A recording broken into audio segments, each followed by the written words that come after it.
Life is a bit odd, isn't it? I walked through life feeling that I didn't belong anywhere, when in reality I just needed to make my own path. I'm interested in stuff that people wouldn't even think to know about. So when I was younger, I kinda was the weird kid.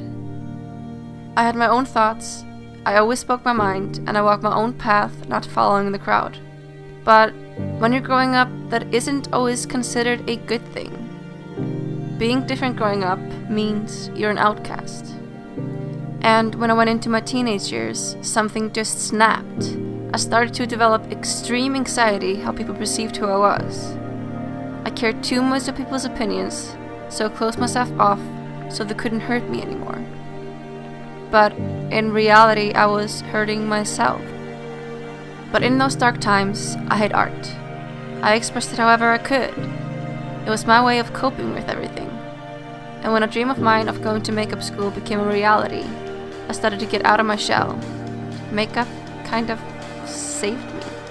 I started to do things that I wouldn't have the courage to do back then. I started to ask myself, what do you want to do? Well, I just want to be me. Weird, impulsive, and a little bit dark. But I'm also caring, energetic, powerful, brave, and independent. And you may be thinking to yourself, some of those things are negatives. Well, I don't, because they shape my personality and who I am. That's my inner sparkle. I've always had a fascination with flowers, especially roses.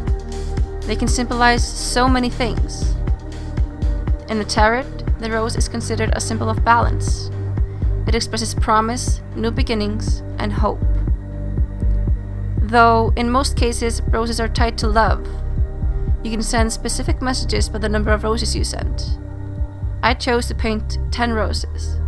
They symbolize that you are perfect. And I believe that everyone is perfect in their own way, and they shouldn't feel the need to conform to societal standards. So this is my message to you. You don't have to change to fit in. Pave your own path and be different. Don't be afraid to speak your mind and do what you want to do. Because at the end of the day, the only opinion that matters is your own. Try to find your own inner sparkle.